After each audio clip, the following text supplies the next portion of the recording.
This is practical, my friend. I want them to go hit Capital Hacking and subscribe, and let's get you on that big show. Let's get the community growing. It's all about helping people realize they have power. See, capital can be defined as power. So you have it. First, you have it. Then you can attract it into your life. There's a difference between a dream chaser and a dream catcher. Thanks all for tuning in to Dreamcatchers, where we make things happen.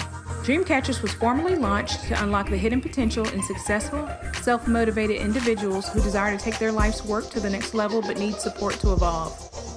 We are a collective group of professionals with various backgrounds that use our talents to assist those individuals in realizing their wildest dreams by providing education, inspiration, and direction. This podcast is where we share the lessons we've learned along the way to catching our dreams and give you some context around the how and the why to each approach to put you further ahead on the journey to catching your dream. Are you ready?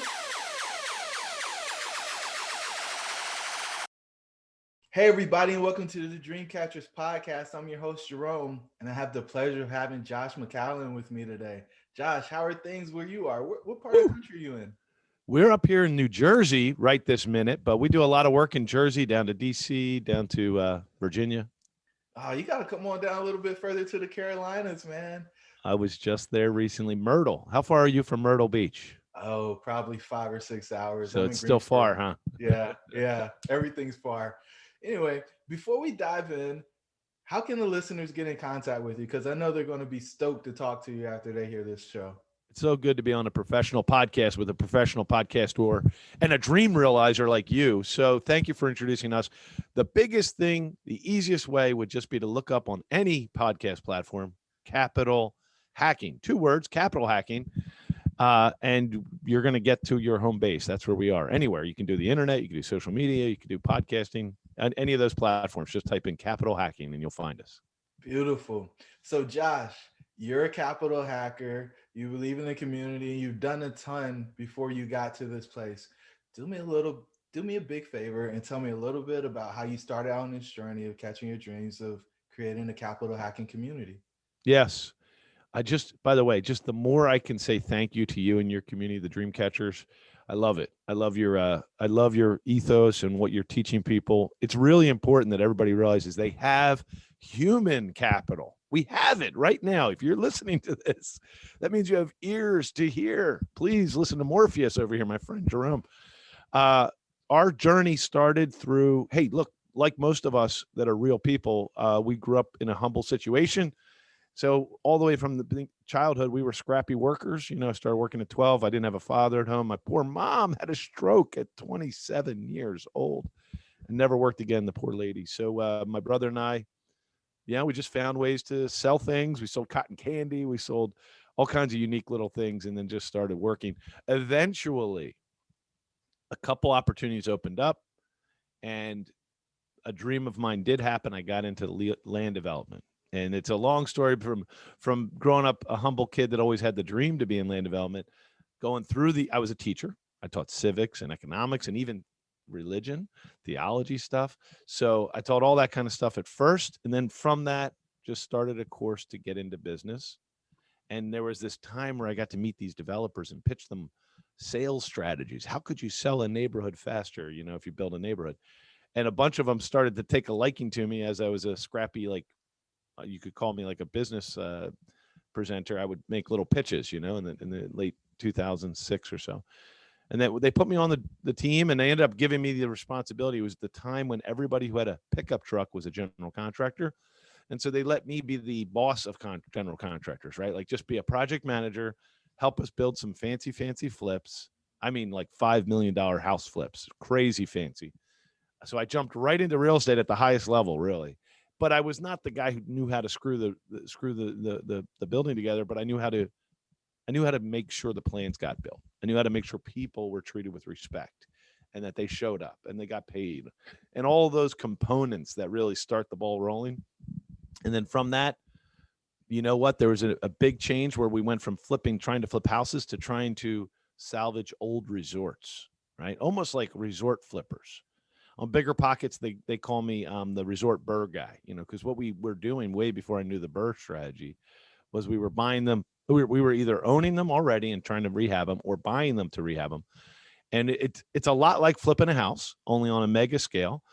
And from that, we became really good operators, put incredible teams around us, kind of like you.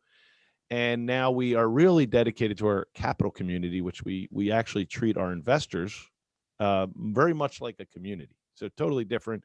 And that community is called accountable equity. It's a whole different vibe, right? You invest with people like you and I because you need a passive income.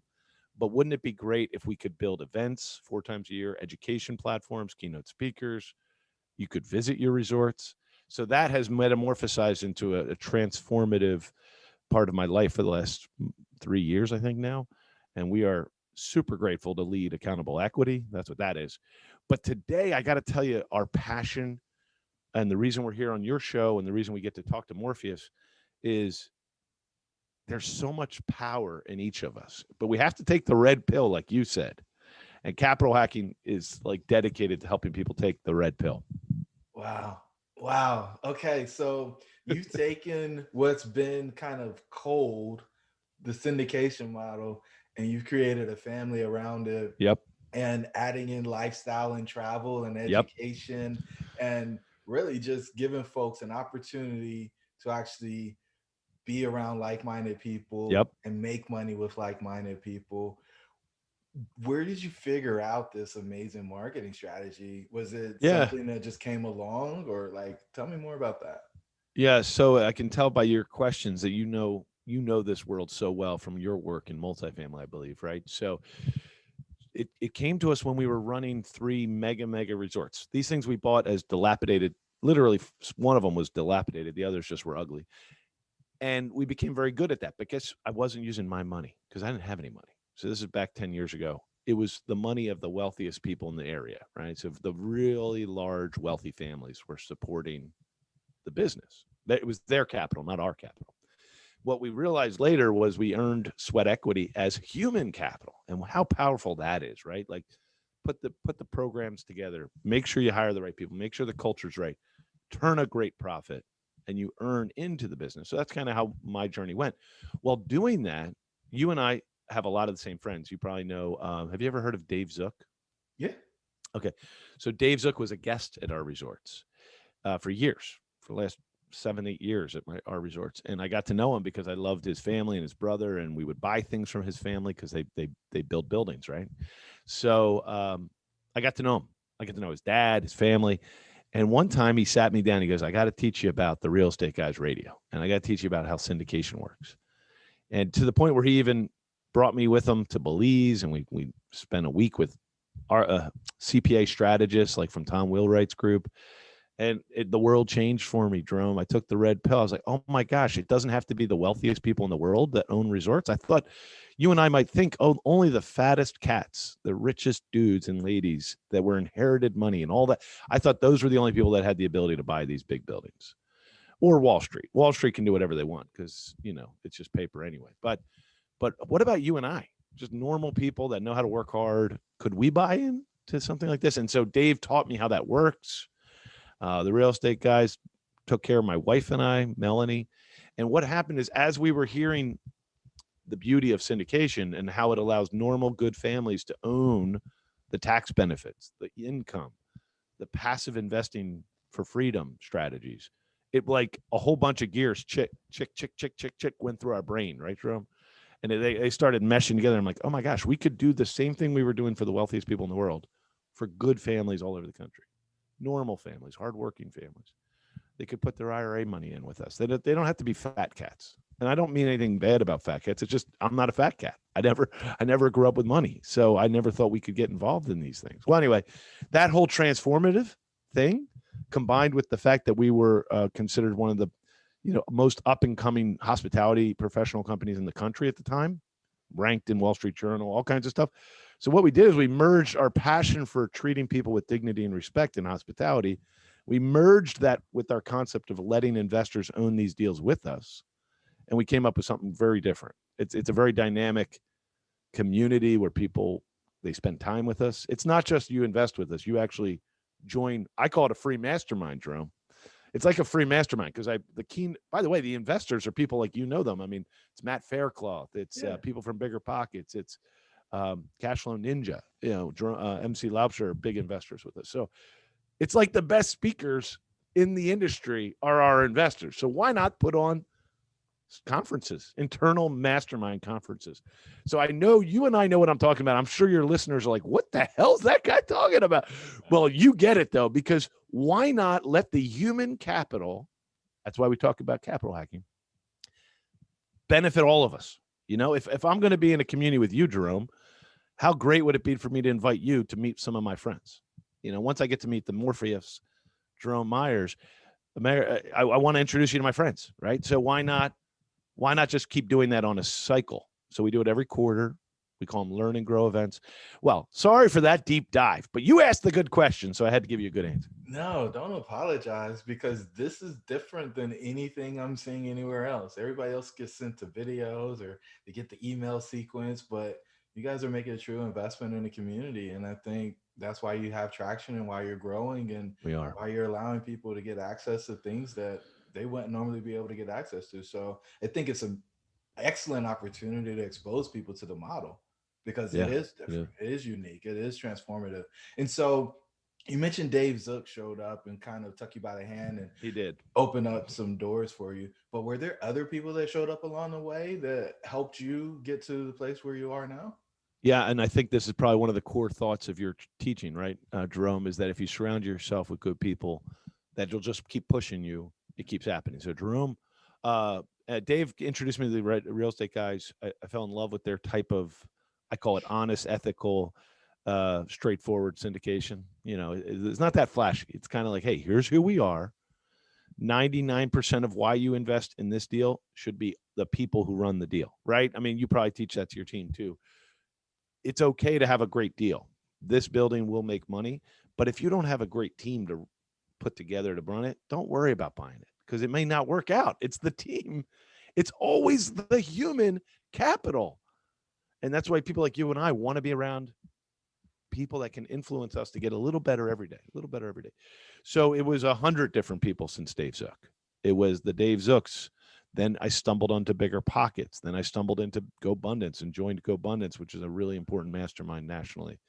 And then from that, I got to know Josh Dorkin a little bit. And I never got to really meet Brandon Turner. I met him. And Dave Green, I've had dinner with. But I don't know those guys as well. But Josh, I've spent many times talking to him. And that opened up another idea. And so then Matt Faircloth joined me. And then podcasting became part of our life. And it was during that journey, podcasting was the common thread, right? Dave Zook introduced me to some things like Real Estate Guys Radio, which I stumbled into Bigger Pockets. I stumbled into MC Laubscher. And so what happened? Well, I just started reaching out to all of them and invited them to find out why we're a lot like multifamily syndicators in a way. You're buying a building, it has cash flow, you earn a yield, but it's a resort.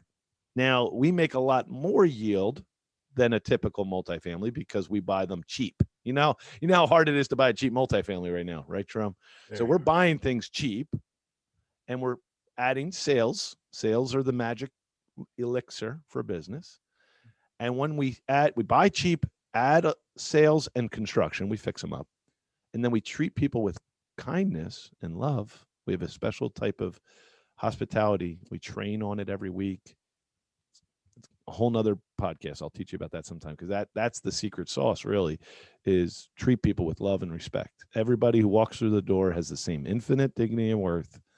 And boy, are we honored and humbled to be able to be their servant while they're on property, and we teach that. None of us are perfect, but but you know what? It's okay to fail as long as you're striving for something beautiful. It's much better than just not striving, right? I mean, we can all give up tonight and just watch TV, or we could, strive for something, fall down a few times, get back up. It's okay. By the way, you and I love Robert Kiyosaki, I bet. Yeah, well, I like his. Robert's a little sensational for me. Oh, okay. Well, he did the intro to our big capital hacking show because he likes the idea of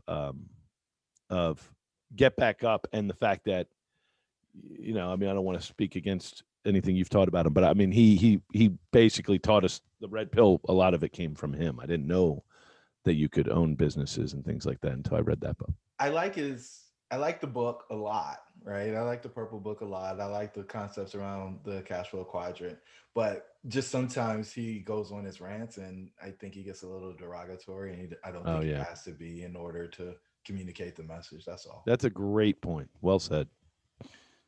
So, we've talked about the people who've helped you and kind of the relationships.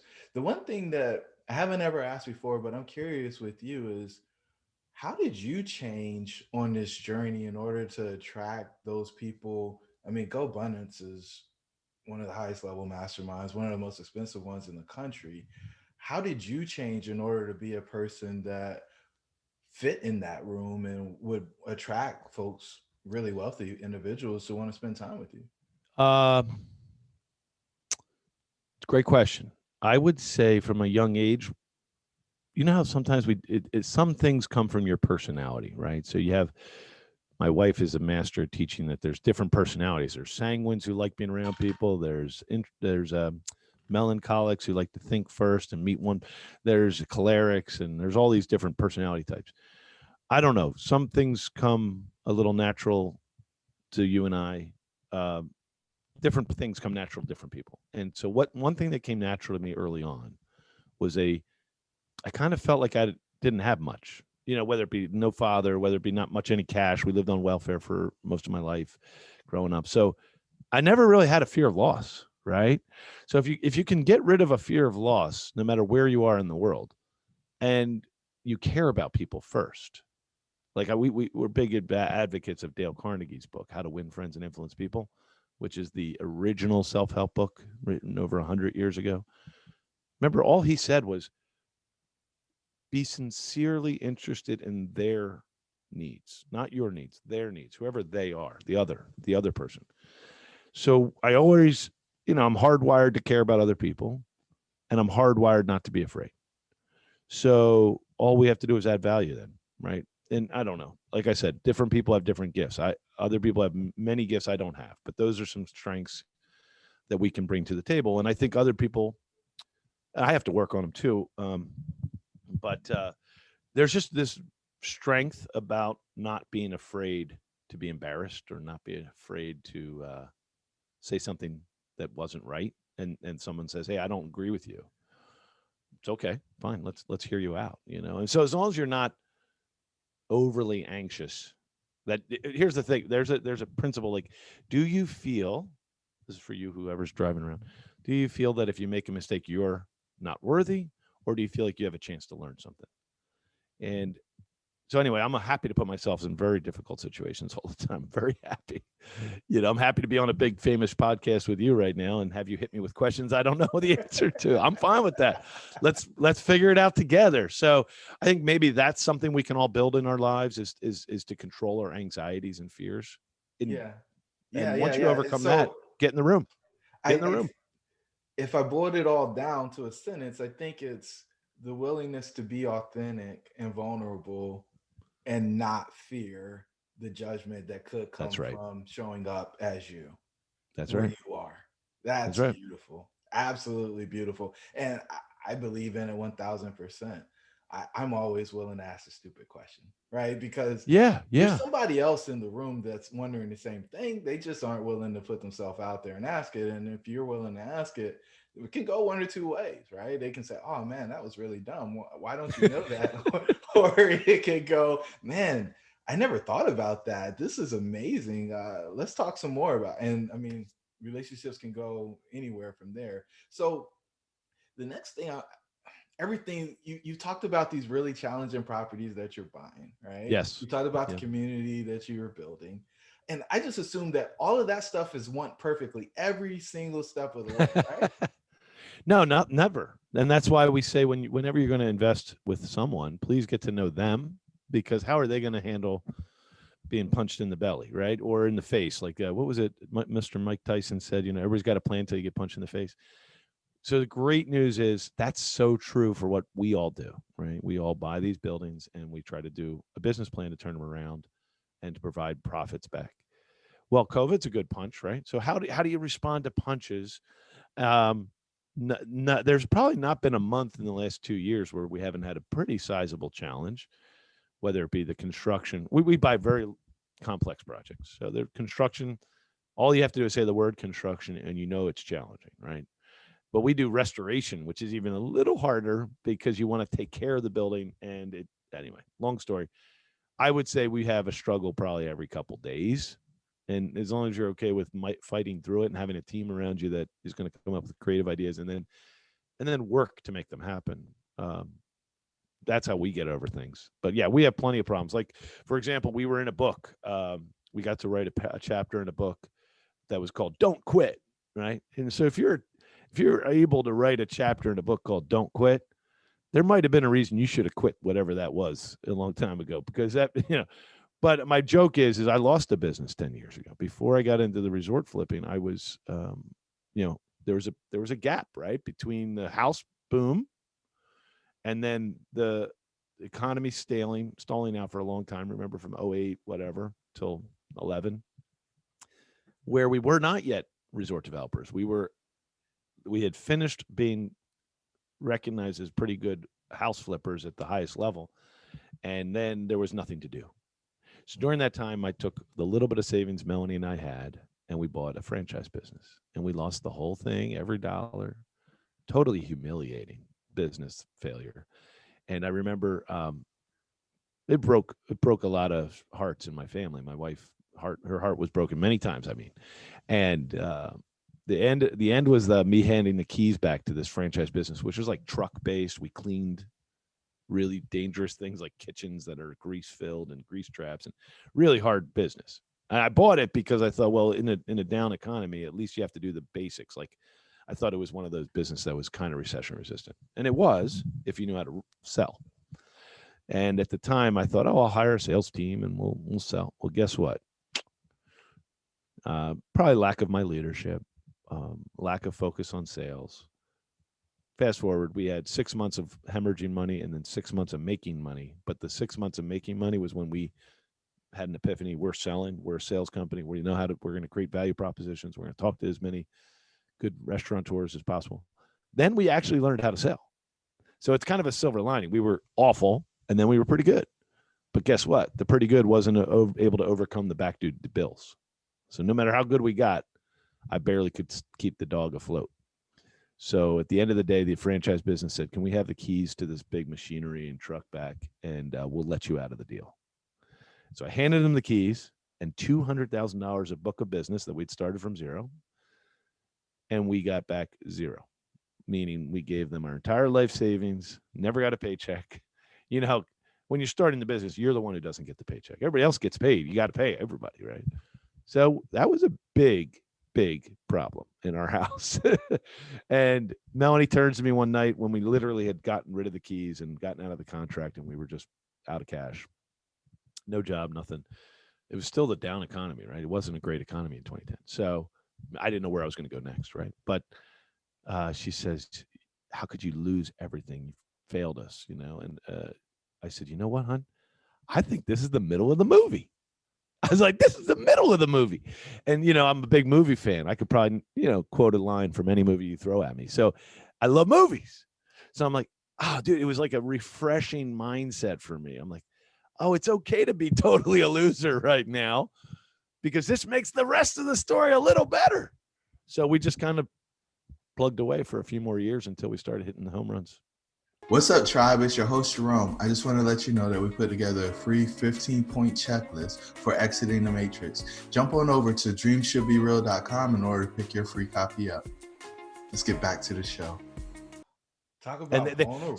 So they captured that in this little book, and it's like I literally joke. It's called Don't Quit, and it's with a bunch of people you may know. It's a compilation book, and you probably should have quit. I think we should have quit that business. It wasn't exactly the right fit, but boy, it's the best thing that ever happened to me. Now we know how to organize a sales office. I'll tell you that much right now.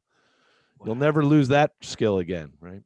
So that is the red pill moment, right? And so what in that moment said, we got to keep going? Like, you could have just went and got a job, right? Yeah. But you decided, I got to keep going. What in that made you say? Yeah, that's a great question. Going?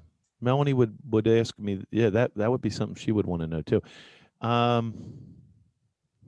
Why did I know we would get there someday. I don't know. I don't, that might be a blessing from God, just a conviction that we're supposed to be building things. And I don't mean buildings, but I mean, right now we have like 150 employees, Jerome. And our favorite thing is to make sure they know they're loved. And, we love, what do we mean by love? We don't mean Kim Kardashian, though I think she's a pleasant person. She loves jewelry, right? That's a different type of love. I'm talking about your mom. Your mom loves you differently. She'll clean up your vomit if you're having a flu or whatever. That kind of love, sacrificial love, kindness. So, look, we're not perfect. We make tons of mistakes. I have to apologize to our team every once in a while. I definitely lose temper. We're not, here's the deal. We're not here to lose now. We lost already. We lost it 10 years ago. We're never losing again. We may get punched, as our friend Mike Tyson says, but we're not going to stop. We're going to get back up. We're like the dog that you have to end up, giving into this dog because I'm chasing you. So my point is that fire in the belly was always there that I knew we were supposed to build. That I don't know. We never questioned it. Wow. Never questioned it, even there. So, what was your worst fear in the process and how did you overcome it? Yeah, I think the biggest fear of what, being an entrepreneur or leading people. Going Look, on this journey, the right? journey. Because you've been Yeah, out. we've had a rocky road. The biggest fear is, seeing that interesting. I'm not plagued by too many fears, Jerome. I'm really not. I don't know. I mean, look, what do I not like? I don't like our poor kids. Um, I don't like them being overly influenced by social media. That's one fear I have. I don't like negative talk in my house. That's a fear. I don't know how to ask my family to stop that. I have 10 children, Jerome. I have 10 children and a lovely wife for 24 years. So we're all, by the way, I would have adopted as many as I could, but we didn't adopt any yet. That's all natural. And um, so you have different personalities, Jerome. I have some daughters and some sons that are not so happy all the time, that the world is out to get them, kind of thing. And I really want to help them take the red pill, and that's why we did the show Capital Hacking, because I'm that poor kid, just like your audience might have a few, that we can do it, guys and ladies. We can do it. So Capital Hacking started with a dream that we could share that red pill story of you have power. As a matter of fact, if you ever listen to the show intro, you'll be dying laughing because it's all these, you have the power, guys. You have the power to start on any path you want. Take the effort. There is no magic. There's no lottery. Here, you want to hear about the lottery real quick? I do. Okay. Well, Jerome, you and I don't know if you play the lottery. I do not play the lottery. No, I can't. I never even have once said, "Oh, I better go buy a lottery ticket. It's $100 million." But ironically, Jerome, my father, who left our family for early on in childhood, but he married this nice woman, and in 1985 she won the damn lottery, the real lottery. Is that the craziest thing? So I actually know somebody that I used to go to her house all the time who actually won the millions of dollar lottery. Okay, but weirdly, she didn't get too much money. She had to split it with 5 other people that won. It was a different time. It was the 80s. So it was like a $5 million jackpot, split 5 ways. She ended up getting $40K a year. It wasn't like the biggest deal. It changed their life, but they didn't buy Mercedes or anything, right? So I've actually seen people in the lottery. But this morning I was at the convenience shop buying a delicious cup of coffee up here in New Jersey and Philly and the whole Northeast. We all call it Wawa, the Wawa. We were at the Wawa this morning. And in front of me was this lovely lady, and she's buying a lottery ticket. And the gentleman behind is like, "I hope you win, and it'll be great. I want to win too." She goes, "Sometimes it may not be good if you get it all too much too fast." All right. And that she was probably right. It was a lot of wisdom in that. I don't know. She's kind of like bittersweet buying the lottery ticket. I don't know. She's like, if I win, I still would be a little afraid to get it all at once. She's probably right. It's a little better to get punched every once in a while on your path to success. And success isn't the end goal, right? We want to keep adding value for people. And that's what capital hacking is. Capital hacking is not, there's no cost. There's nothing. I don't sell anything. There's no masterminds to join. There's nothing but incredible world-class guests every time. And we just go like you. We just ask tough questions and see how their heart works. Well, and that's the thing that's been jumping out time and time again as you've answered these questions is you're just a great human being, right? Well, not any different than you, Jerome. I'm just trying. We're just trying. We're not great yet, right? We got to work at it. Well, but the intentionality of Yes. wanting to serve, the intentionality of believing that everybody has value and dignity and that potentially they can teach you something, even if it's what not to do, is something that is just continuing to bubble up and bubble over for me as I listen to you share. And the thing that I think I found the most interesting so far is just when you've been there and you kind of know what the bottom of the pool feels like, Yes.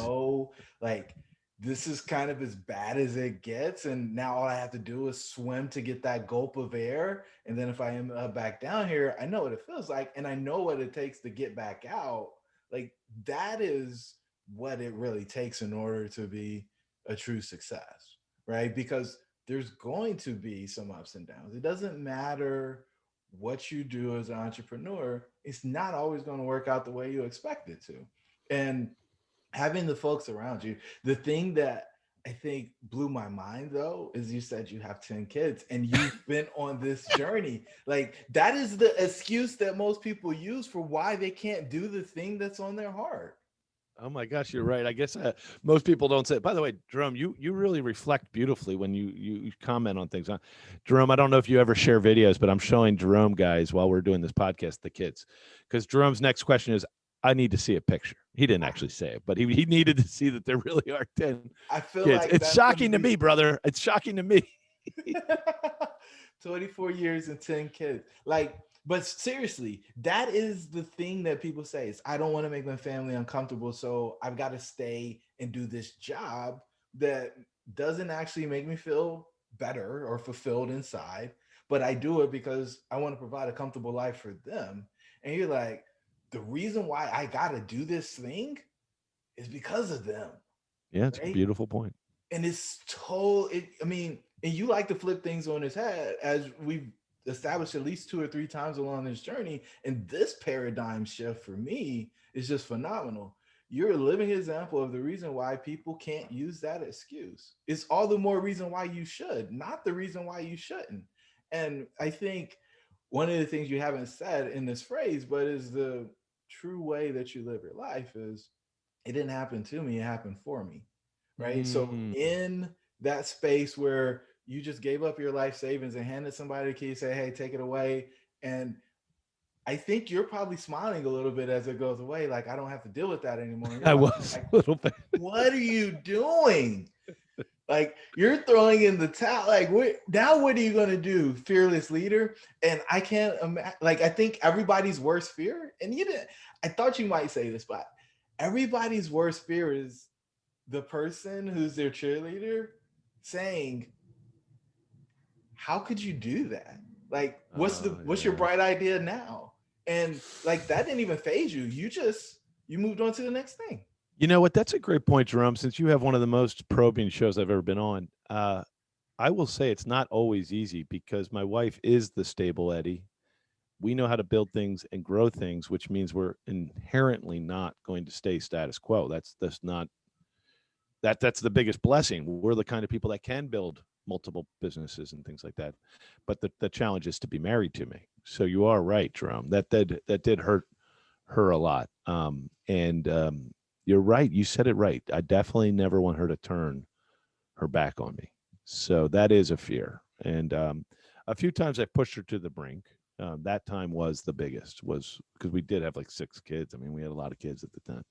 But you are right about the bottom of the pool. No one's ever said that. Isn't that a powerful thing that you could teach people on your show? Just go ahead and take a look at the bottom of the pool, even if you haven't gotten there yet, or wherever it is, fall off the chair. How bad is it? You know, how bad is that? Can you get it? Can you get over that? You okay? Can you control that fear? Then you're unstoppable. A little bit unstoppable if you can harness that anxiety. Look, we all have anxiety. Right now, our biggest anxiety, Mr. Jerome, is we have investors and we cherish them. So we work our ass off, probably harder than before, even when we always worked pretty hard. We can't wait to replenish all their capital accounts, give them all back the profits they wanted. And for us, it's perpetual equity. So they're part of our deals forever because we're building a portfolio of resorts and they're growing in value quite substantially because, again, the way you and I know commercial real estate works, it's different. You fix them up. That's not how you change the value. It's selling. Once you sell and make money, the value goes up. So we're able to kind of do very, very large multiples on people's money over 5 years. And the bottom line is that's what empowers me right now. I know it's their life savings, it's their kids' college fund. I cherish that, man. That's why we kind of created that mastermind community for them, is whatever I can give them back now while their money's growing. I want to give them back now. Life value. Beautiful.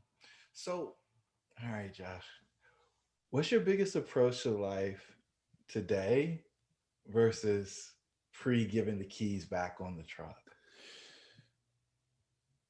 Oh, teams. Okay, that was probably the biggest change. Is back then I was the hardest hustler in the team all the time, everywhere. And there's that old saying, I think it might be an African saying. It's not from this country. It's an old saying that says, if you want to go fast, go alone. If you want to go far, go together. And so teams are not a joke for us. Like, my point is, we're never trying to be the all things to everyone ever again. Never, never, never, ever. So we have amazing operators, amazing chefs in our operating business. In the capital groups, we have amazing partners, and we don't mind that they own part of the deal. And we're happy. We're happy that more people own the deal than just us, Melanie and I. Melanie says she's a lovely fundraiser. You should see this lady give a talk because she's speaking from the heart. Mama 10, right?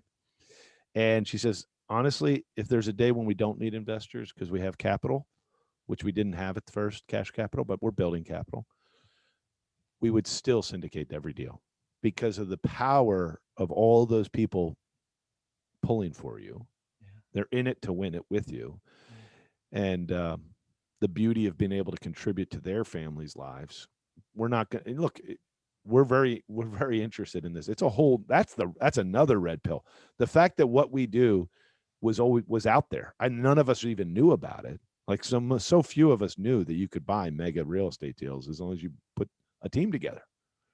I mean, I really always thought it was only the richest people could do it, right? I thought you had to be born that way, but now I know you don't have to be born that way. The ability to create your own finish. I love it. So, what are you most grateful for? Right this minute, you. I am really grateful for the way you're doing this interview. Totally different than what I thought you were going to do. You're a heck of a probing interviewer. Thank you for that. And I'm very grateful. My wife and I are in love, and we're not exactly, butterfly in love right this minute, but we're fighting through, some struggles. My poor wife lost her beloved father out of the freaking blue. Not like one of those 6 years of passing away. He went in for a preventative surgery and had a complication. It's one of the saddest things that ever happened to her life because nobody thought he would. It was one of those things where he had the boat ready for the next day. He was going to take his little boat out. He has a little tiny boat. So my point is, I think we're most grateful right now for, thank you for letting me share these stories, but also my wife. Awesome. And after 2.5 decades, I mean, a lot of people don't use those words anymore, right? Don't really appreciate the person that's been there that long. And so that's a testament to you guys and the really hard work. People think, hey, getting to the finish line is getting married. That's just that's great advice, sir. That's just the beginning. You start the marathon then, bud. So get ready to run and work.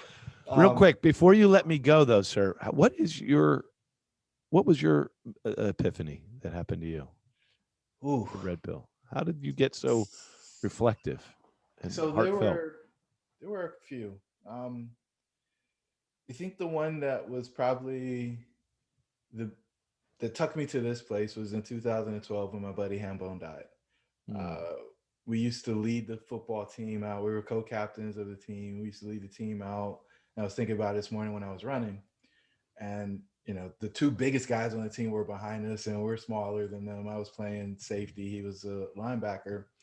And he died just kind of out of the blue, like you just described with your wife's father, and he was 30. And I left at, I don't know, 5 or 6 o'clock to drive to the funeral. And I got there 3 hours early. And on my drive, I started asking the question, am I going for him or am I going for me? Because we hadn't talked since the day we graduated high school, right? So the whole 12 years had passed. And what I realized is like that guy, pound for pound, was one of the best human beings I'd ever met in life.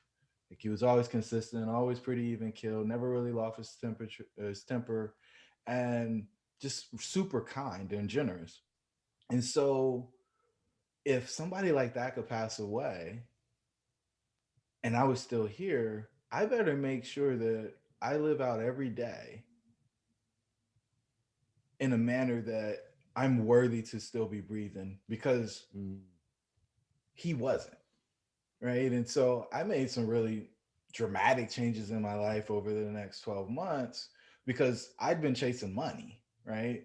I had the 6,000 square foot house.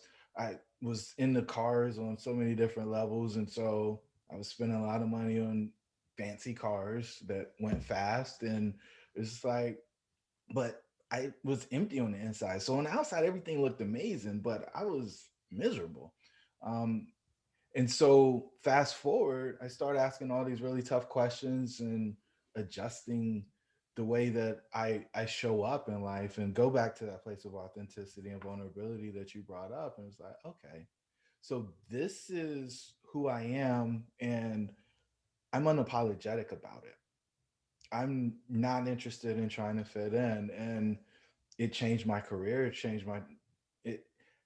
It was crazy because the things that I was most scared of showing people were the things that catapulted me to even more income, right? And bigger responsibility and more people interested in connecting with me and supporting whatever mission that I was leading at the time.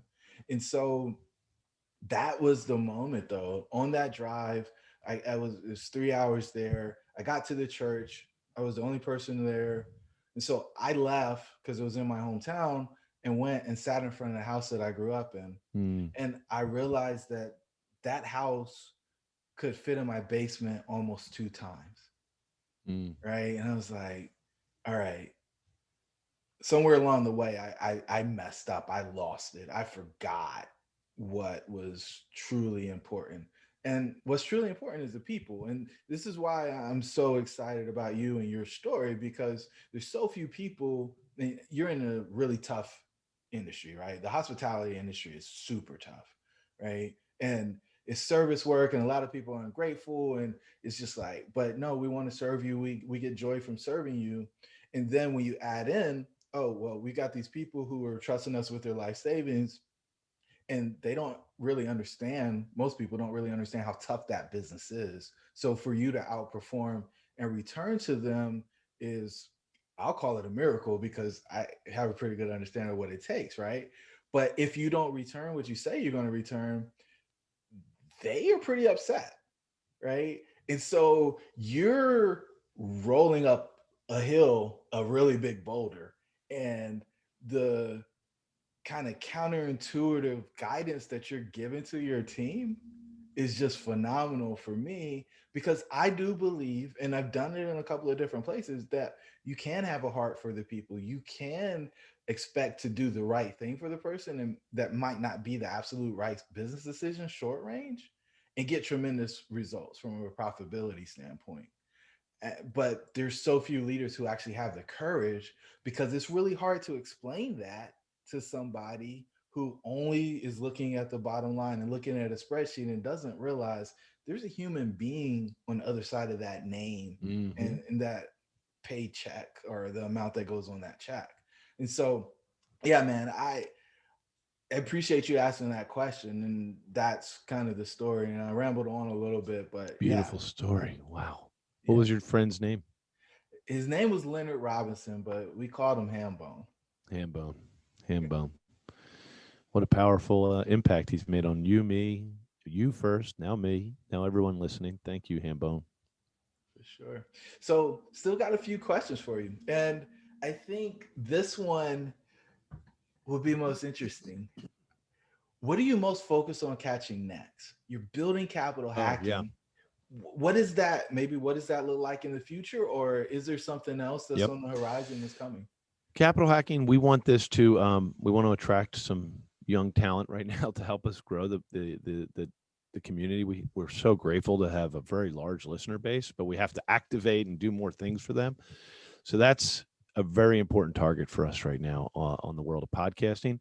And then in the world of our day-to-day business, our daily business, is we're probably going to purchase 2 or 3 properties this year that are mega on sale. And our business is a little less like whatever you call it, like confusing than you might think, because we sell weddings at our resorts, and we only buy properties.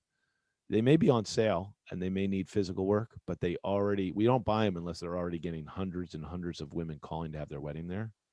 So we can do a math analysis that says that many phone calls equals that many sales, that many revenue.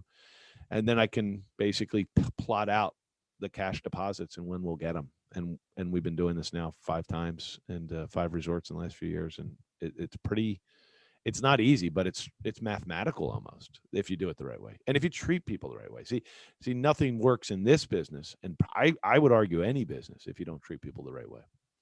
Without question. Josh, what gift are you giving the world?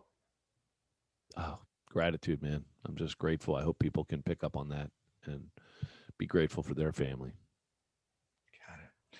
And the final question. What's the one thing you want people to take away from this call? Honestly, this is practical, my friend. I want them to go hit Capital Hacking and subscribe, and let's get you on that big show. Let's get the community growing. It's all about helping people rise. They have power. See, capital can be defined as power. So you have it. First, you have it. Then you can attract it into your life in the cash form. Cash comes second, but you have it, guys. You have it. Let's get some strategies in your heart. Let's get you the right community around you. Let's get you some new friends that can add value to your life. Join us. Beautiful. Josh, thank you so much for joining us on the Dreamcatchers podcast. And to the listeners, if you don't hear anything else, know that your dreams should be real. We'll talk soon.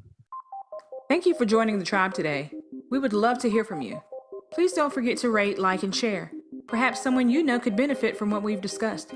Until the next time, remember that your dreams should be real.